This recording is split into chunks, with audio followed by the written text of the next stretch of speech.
बताएंगे जो कि आप महज 2 से 3 मिनट के अंदर में, ठीक है, महज 2 से 3 मिनट के अंदर में आप इस पूरे जो है ना, आप आराम से इस पार जंबल को कंप्लीट कर सकते हैं।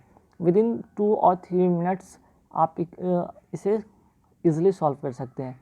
देखिए अब यहाँ पे आपको इस तरह के जो 5 स्टेटमेंट मिलेंगे उसमें से आपको करना क्या होगा, सबसे पहले आपको एक इंडिपेंडेंट सेंटेंस ढूंढना होगा, या जिसे हम कहते हैं नाउन, है ना।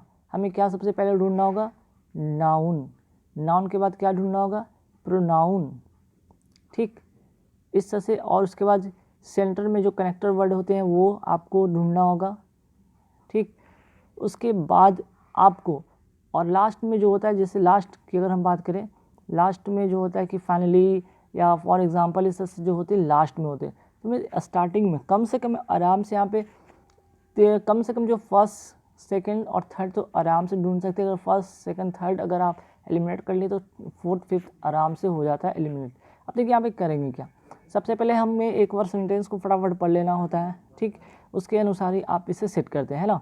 तो करना क्या होता है, देखिए सबसे पहले हम इट इज़ अकॉर्डिंग टू बुलवाका पीटे 2004 one of the longest celebrated tradition of human kind that enable that exchange of feeling and experiences that cannot be articulated by the use of common language। अब यहाँ पे मैंने sentence पढ़ लिया, अब यहाँ पे इट से शुरू, इट से कभी सेंटेंस शुरू होगा ही नहीं, इट से सेंटेंस स्टार्ट होगा ही नहीं, ठीक है, ये तो होगा नहीं, ठीक, ये तो होगा नहीं सेंटेंस स्टार्ट। फॉर एग्जांपल, अब फॉर एग्जांपल से पहले भी कुछ हुआ होगा जिसकी एग्जांपल यहाँ पे दिया जा रहा है, उसके पहले कुछ भी ऐसी घटना, कुछ भी ऐसा इवेंट हुआ होगा जिसका एग्जांपल यहाँ पे दिया जा रहा है। तो ये भी नहीं होगा। For example study conducted by various researchers uncovered that American adolescent did not just listen to music approximately 2.5 hours per day, rather than also how they vigorously employ music to satisfy social emotional and development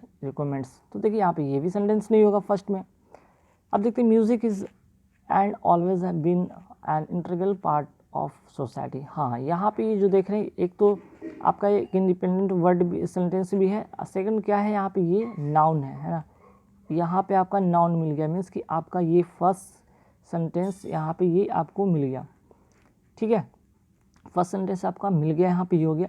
music is and always has been an integral part of society. अगर noun मिल गया तो इसके लिए हमें क्या ढूंढना होगा, प्रोनाउन। तो नाउन के बदले यहाँ पे क्या आएगा, प्रोनाउन के रूप में यहाँ पे इट, ये ए वाला जो है, ठीक, पार्ट ए जो है आपका ये होगा सेकेंड, क्योंकि यहाँ पे ये नाउन है, ठीक, ये आपका क्या है, नाउन है। तो नाउन का यहाँ पे प्रोनाउन आएगा इट, क्योंकि इट किसके लिए बताया गया है, इसी म्यूजिक के बारे में बताया गया कि इट इज़ अकॉर्डिंग टू गुलवाका पीटे 2004 one of the longest celebrated tradition of human kind that enables the exchange of feeling. Exchange of feeling means कि यहाँ पे एक्सचेंज ऑफ फीलिंग हो रहा है, experiences that can not be articulated by the use of common language. कोई common language की बात नहीं की। म्यूज़िक क्या है, एक फीलिंग है। म्यूज़िक क्या है, एक फीलिंग है जिसे कि फील किया जाता है, उसे एक्सपीरियंसेस से उसे आप किसी लैंग्वेज के माध्यम से उसे आप क्या कर सकते हैं, वहाँ पे आर्टिकुलेट नहीं कर सकते हैं, ठीक। तो नाउन के बदले यहाँ पे आपको क्या मिल गया, इसका प्रोनाउन मिल गया। मैंने पहले बताया था कि नाउन के बदले प्रोनाउन उसका आता है यूज़। तो यहाँ पे सेकंड सेंटेंस आपका ये हो गया, ए नंबर पार्ट वाला, ठीक है, ठीक, यहाँ पे ये हो गया। अब आते हैं कि सेकंड जब आपको मिल गया तो थर्ड आपको ढूंढना होगा। थर्ड का किसके लिए होगा, इसी इट के बारे में अब बोला गया यहाँ पे, देखिए इट के बारे में यहाँ पे इट्स की बात की गई है, इसी इट के बारे में यहाँ पे इट्स की बात की गई, मीन्स की पॉजिटिव एडजेक्टिव की बात की गई। अगर आपका प्रोनाउन है तो इट के बदले क्या आता है, इट्स आता है। इट का जो होता है पॉजिटिव एडजेक्टिव के रूप में हम क्या करते हैं, इट्स की बात करते हैं। तो मोर ओवर इसके अतिरिक्त इट्स, अब इसी के बारे में बात किया गया कि इसके अतिरिक्त ये तो होता है, ठीक है भाई, human can that enables the exchange of feeling और एक्सपीरियंसेस। इसके माध्यम से, म्यूजिक के माध्यम से जो ह्यूमन काइंड है वो अपने क्या करते हैं, फीलिंग को एक्सचेंज कर सकते हैं, एक्सपीरियंसेस को एक्सचेंज कर सकते हैं, बट वहाँ पे आर्टिकुलेट नहीं कर सकते किसी लैंग्वेज के माध्यम से। इसके अलावा क्या होता है भाई, इसके अतिरिक्त जो भी होता है, इसके अलावा जो होता है कि its strength is based on the fact that it can provide us with meaning without saying anything at all, ठीक। यहाँ पे बात की गया है कि यहाँ पे हमें तो मीनिंग पता चल जाता है, लेकिन बिना कुछ कहे म्यूज़िक एक ऐसा पार्ट है जो कि सिर्फ फीलिंग के माध्यम से वो बता तो देता है सारे कुछ, बिना कुछ कहे, ठीक है। ये हो गया आपका थर्ड पार्ट, जो कि मैंने बताया था कि जिस अगर मोर ओवर है, ठीक है, इस तरह का अगर वर्ड आपको दिखे, वो कहीं ना कहीं ये सेंट्रल पार्ट होता है, ये सेंट्रल पार्ट होता है किसी भी यहाँ पे पार्टिसिपल के अधिकतर ये क्या बनता है, सेंट्रल पार्ट होता है। तो यहाँ पे थर्ड आपको मिल गया।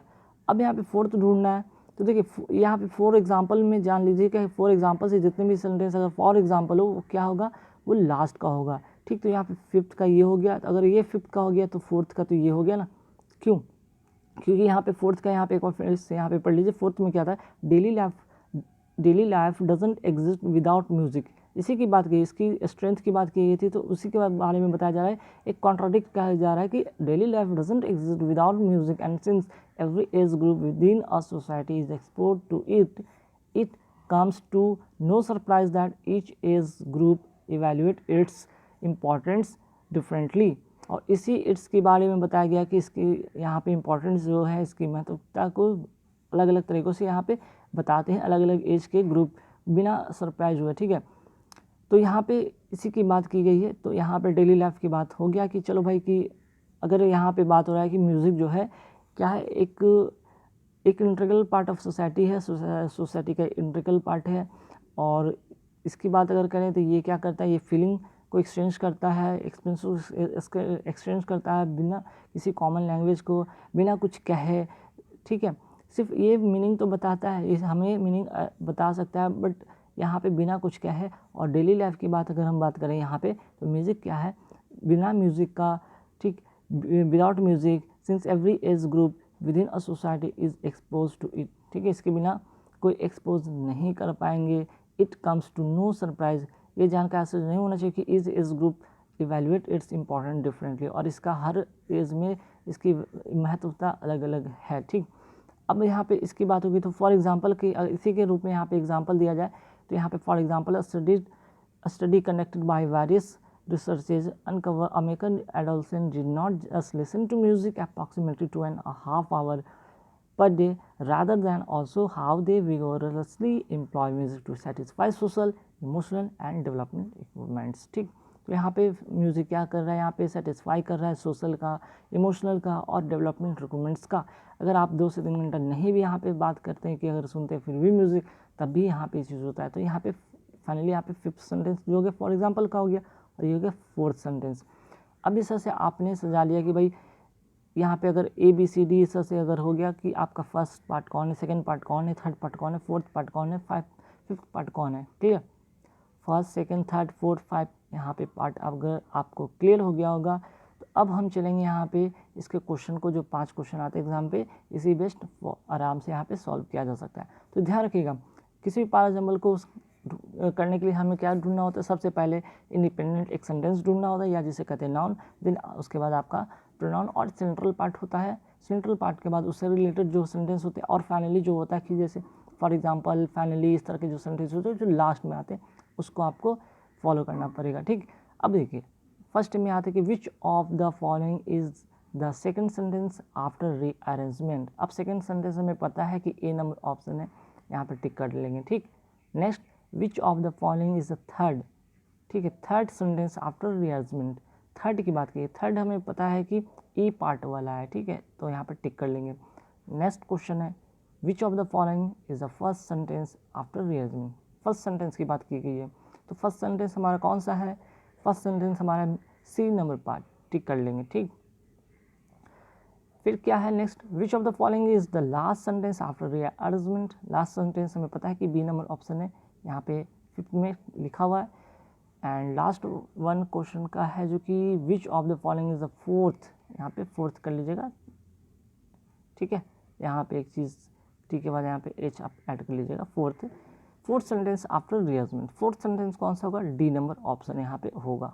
तो गाइस कितना आसान से, मैं यहाँ पे समझता हूँ कि 2 से 3 मिनट ही लगे होंगे, ठीक है, 2 से 3 मिनट ही लगेंगे आपको इसे सॉल्व करने में। यहाँ तो मुझे समझाना था, इसलिए थोड़ा ज़्यादा समय यहाँ पे देना पड़ा, ताकि आपको ये जो है पैराजम्बल जो कर रहे हैं वो आसानी से किया जा सके। इसकी जो ट्रिक थी, इसके जो प्रोसेस है, उसको बताने में मुझे भले समय लगेगा, लेकिन अगर आप सेल्फ प्रैक्टिस करते हैं और रेगुलर बेसिस पे प्रैक्टिस करते हैं, आई होप कि जो आने वाला आपका पेपर है SBI क्लर्क की बात करें, PO हो, क्लर्क हो, या फिर IBPS क्लर्क हो, PO हो, या जितने भी अभी बैंकिंग से रिलेटेड जो भी एग्ज़ाम आने हैं, उसमें आपको बहुत ही हेल्पफुल होने वाले हैं, ठीक है।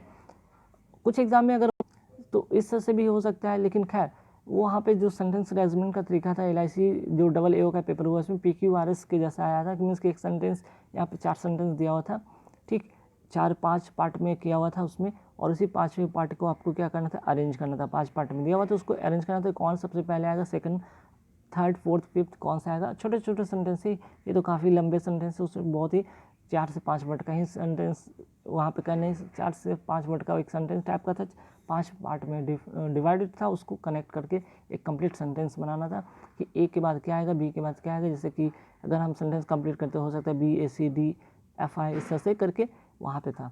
तो ये चीज़ हो गई। तो यहाँ पे आपका जो हो गया, ये तो हो गया LIC AA का। लेकिन हाँ, SBI की बात करें तो SBI क्लर्क में इस तरह का आपको ही पजल पाराजमल या रिडंडेंट देखने को बनेगा, ठीक, कि यहाँ पे आसानी से आप कर लोगे आराम से। गाइस इस वीडियो में बस इतना ही था। वीडियो अच्छी लगेगी